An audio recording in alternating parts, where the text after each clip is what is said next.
Here we go with homework number 2. So for our first conceptual question here, we have this graph to the right, and we see here that this y-axis is not labeled.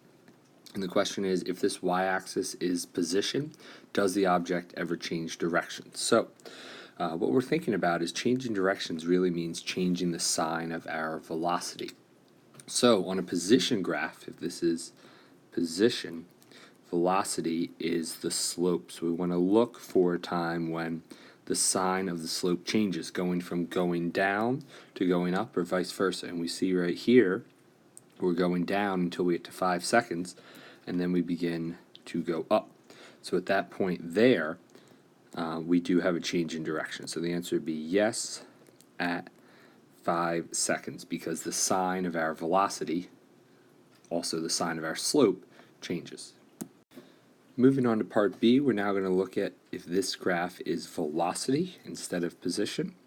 And so once again, the same goal, we want to see if there's a time when we can change the sign of our velocity. And on a velocity graph, that occurs when we cross the velocity equals 0 line, which is the x-axis. So we're looking for times when it goes from above the x-axis to below it. And that happens twice actually. Once at 2 seconds, going from positive to negative, and once at 8 seconds. So we have 2 changes in direction if this is a velocity graph, at 2 seconds and 8 seconds. For the next part, we have a series of graphs here, and we want to draw the matching graph, either velocity or position, depending on what we're given. So what I'm going to do first is I'm going to break up this first graph into 3 parts, and I'm really going to think about 2 things here. I'm going to think about whether we have a positive or negative velocity, and whether we have a positive, negative, or 0 acceleration. You also can think about whether you're speeding up or slowing down. That works as well, as we've done in some of the sorting problems in class. So for this first one, I have a positive velocity here because I have a positive slope, and I have 0 acceleration, meaning I'm traveling at a constant speed. So moving on to my velocity graph, that's going to just be a horizontal line. Then I go on to my next part, and I see that I have, for this next segment, I have a velocity of 0, an acceleration of 0. There's no slope here, so there's no velocity. So on my velocity graph, that means I'm going to drop down to the x-axis. And you can connect this. Technically, that's impossible, but that's what the position graph is showing. So we'll draw the appropriate velocity graph that matches it. For the last segment here, this curve piece here, I see it's a positive velocity because we're going up. It's also concave up, so we have a positive acceleration, which means we are speeding up. So I'm going to go over here, draw a positive velocity, which would be above the axis, and a positive acceleration, which means a positive slope. And I can verify that this is showing speeding up because we're going away from the axis, just like this is showing speeding up because we're getting slopier. Moving on to my next position graph, same thing here. I'm going to break this into a few segments. It actually looks like there's 4 segments here. So we'll start working through those one at a time. For this first curve here, what I see is I have a positive velocity because I'm going up, but a negative acceleration, and that matches because I'm slowing down here, getting flatter. So on my velocity graph, I'm going to start above the x-axis, but get closer to 0. And we actually do hit 0. We see that right at this point here. The graph completely flattens out, so it's okay to draw that to 0. Then looking at this next portion here, that little curve piece there, that's showing a negative velocity because we're going down, and a negative acceleration now because it's still concave down. So what that is going to be on the velocity graph is below the axis with a negative slope. So something like that continuing through. This point right here that I'm going to point out, same thing that's there, is very important. That is a point where we are changing directions. All right, so that's something that's going to be important to recognize. You don't necessarily need to label that, but that is something that's important to recognize. Looking at the next portion of the graph, this line here, we still have a negative velocity, but now there's no curve, so that is showing 0 acceleration. On my velocity graph, we're down here in negative land, but it's just going to be a flat line. No slope, no acceleration. And for this final bit, when we flatten out here, that's showing 0 velocity, So we're dropping back to 0 and just riding along that axis.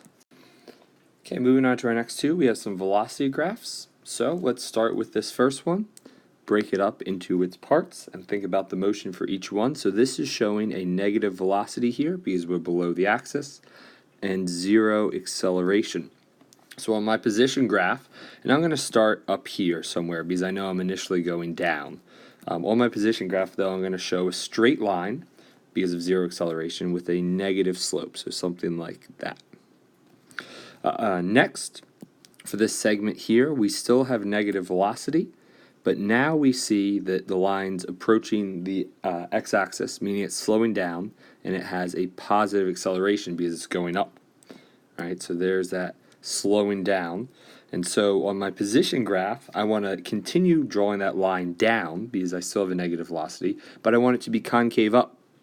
I also can think about how it's flattening out because we are slowing down. So continue going down, but flattening out, drawing that curve there, which sometimes can be a little tricky to draw. For that last part here, that last segment, I continue yet again to have a negative velocity, and now I have a negative acceleration. So we want to continue drawing our line down, but now it's going to be concave down, showing the object speeding up, and that's what our velocity graph shows. Going away from that x-axis, we are speeding up. And finally, for my last one, breaking into segments yet again, starting with a negative velocity because we're below the axis, a positive acceleration though, because we're slowing down and we have a positive slope. So on our position graph, we're going to start by going down. All right, so I'm going to start up here, going down but having a positive concave up, showing slowing down. All right, and we see that this is flattening out. We then cross the axis, which remember means we're changing directions, that point right there.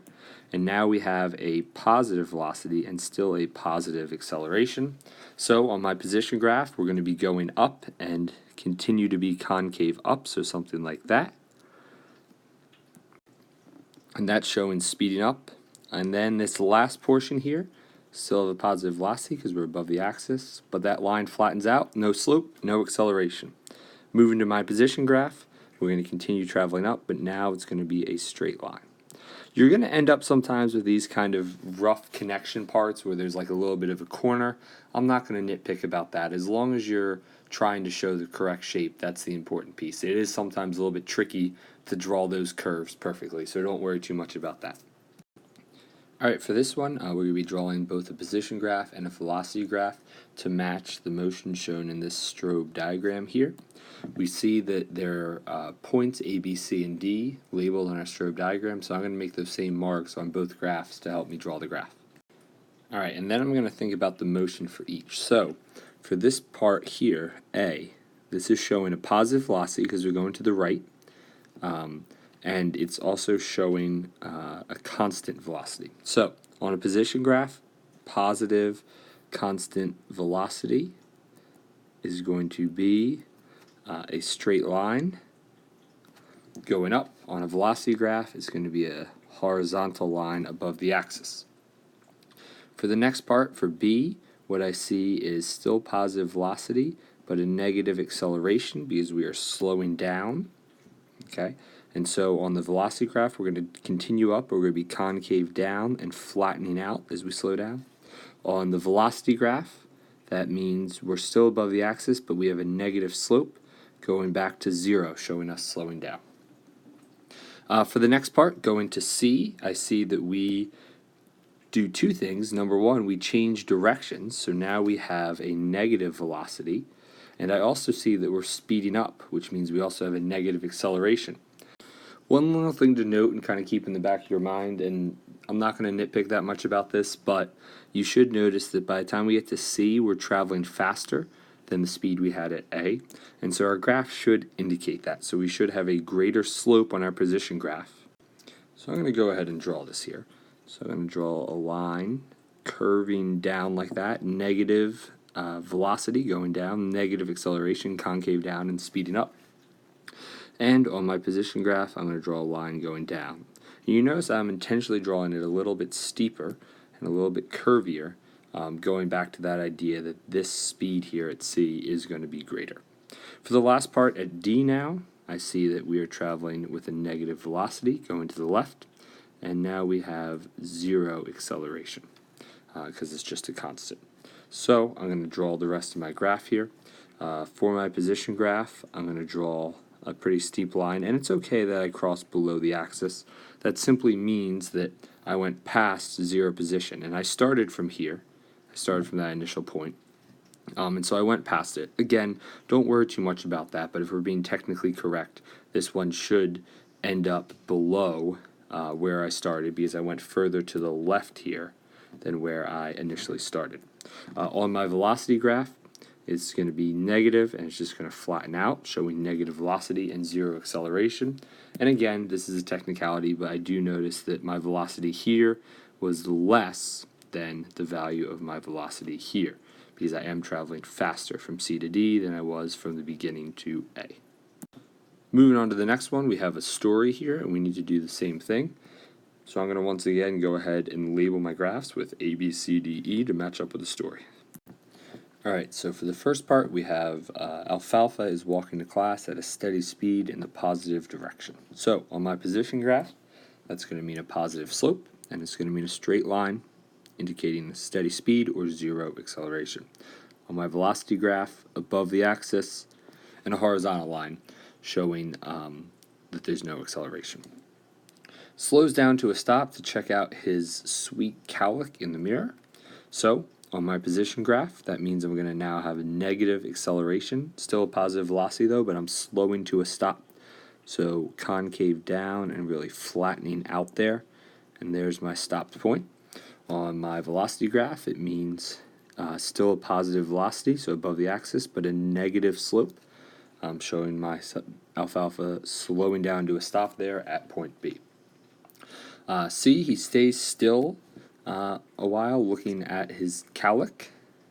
So on my position graph, that's showing 0 velocity, just a horizontal line, meaning 0 slope. On my velocity graph, I'm going to be right there along that axis, along that 0 velocity.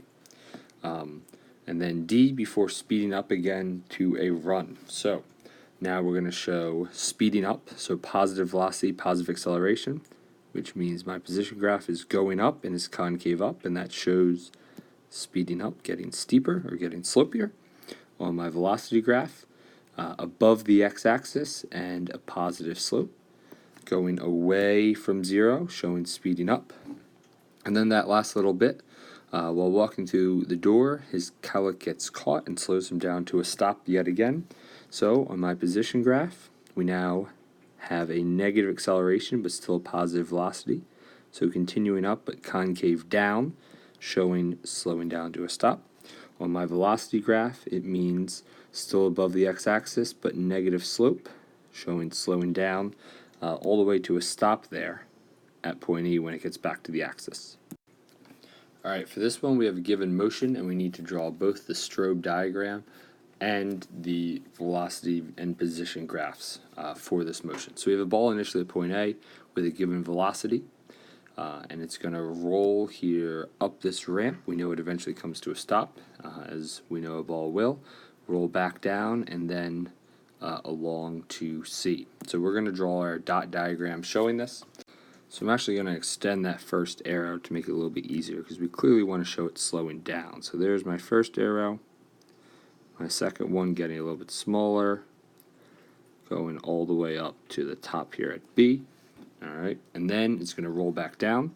So I'm going to show it going in the other direction, and now it's going to be speeding up as it rolls down here to the level part. And then once we get to C, it's just going to be going at a constant speed. So I'm going to show nice, even velocity. Alright, so it should look something like that. The key is we're showing it slowing down, going up to the top, speeding back up as it rolls down, and then constant along that flat portion. Alright, so now we want to go ahead and draw a motion diagram showing this. Let's start with our position graph. Okay.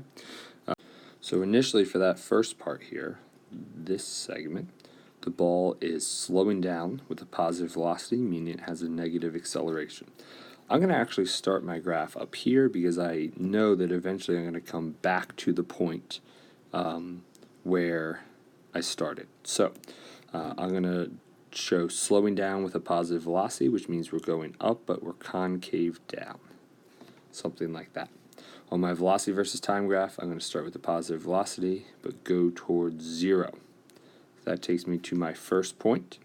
Then we're going to change directions and speed up for that next segment in the opposite direction, meaning we have a negative velocity and negative acceleration. Remember, this was positive velocity, negative acceleration. So for that next segment, I'm going to show concave down and negative velocity, so going down. On my velocity graph, it means I'm going to continue through into negative land and maintain that negative slope. And so we can see how both of these show speeding up, getting slopier in the case of the position graph, and going away from the axis in the case of the velocity graph. Then I hit this constant part here. That's my final segment, and I still have a negative velocity, but now I have 0 acceleration. So on my position graph, that means I'm just going to continue straight. On my velocity graph, that means I'm going to flatten out and maintain that velocity. Alright, so our final conceptual one here is we're given a velocity versus time graph, and we need to write a story that matches the given graph. And so what I'm going to do here is, obviously your story could be about almost anything, but I'm going to talk about what the motion looks like and the key elements. So initially, we look at this graph, look at this first segment here, and we see that that is showing 0 velocity and 0 acceleration. So from 0 to A, this object is stopped. Okay. Then we jump up here and we have a positive velocity, all right, and 0 acceleration, meaning constant. So from A to B, that is showing a constant positive velocity. This next segment here, from B to C, we still have a positive velocity. Now we have a negative acceleration. So B to C, you should discuss some motion that involves slowing down with a positive velocity. Okay. And then this final segment here from C to D, that is showing a negative velocity and a negative acceleration. So that would be speeding up with a negative velocity. So if you're looking for an example story, maybe you have a car that's sitting at a stoplight. For this first part, the light changes to green and the car instantly begins traveling at a constant speed of 20 miles an hour, we'll say. But then the driver realizes that he forgot something, and so he slams on the brakes, slowing to a stop here at C, throws the car in reverse, and begins speeding up in the opposite direction, which obviously would not be a good idea if you were actually driving, but that would be a story that could work. There's obviously lots of possibilities, but you need to have these motions included in your story.